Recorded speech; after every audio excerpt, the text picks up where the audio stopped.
It is not a secret anymore that OnePlus is working on a foldable smartphone. Earlier this year, OnePlus filed a couple of trademarks for the names including V Flip and V Fold, which confirmed the same.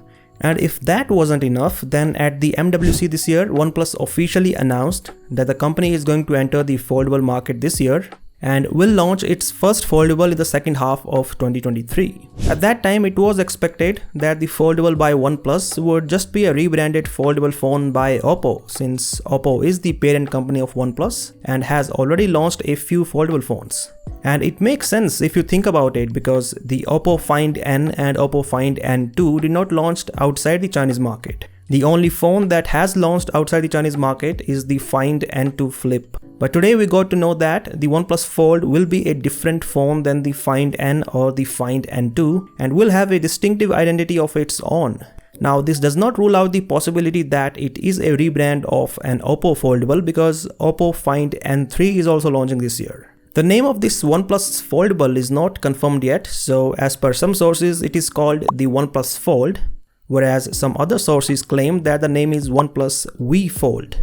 But to keep it simple, let us call it the OnePlus Fold in this video. Today we got the renders of the OnePlus Fold thanks to OnLeaks, and so we have our first look at the design of the phone. As we can see, the OnePlus Fold does not have a compact design like the Find N or the Find N2. Instead, it has a similar footprint as the Samsung Galaxy Z Fold 4. The phone has a metal frame with flat sides and a leather texture on the back. OnePlus has also added its iconic alert slider on this foldable phone, which is present on the left side.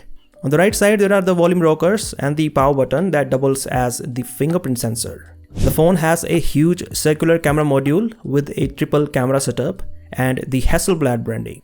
The LED flash is present on the top left corner, and we can also see that one of the cameras has a rectangular lens, so it means this is a periscope camera. And speaking of the displays, the outer display has a hole punch cutout in the center, whereas the foldable display has it on the top left corner. We expect the hinge in the OnePlus Fold to use a similar design as the foldables by Oppo, which means less noticeable crease and also little to no gap when folded. OnePlus Fold is also expected to have a triple or a quad speaker setup for a better audio experience. Finally, we do not know the specifications yet, but since the OnePlus Fold is launching in the second half of this year, we won't be surprised to see the Snapdragon 8 Gen 2 or even the upcoming Snapdragon 8 Plus Gen 2 power in this phone. Anyways, what are your thoughts on the design? Do let me know via the comment section below, and as always, I'll catch you in the next one.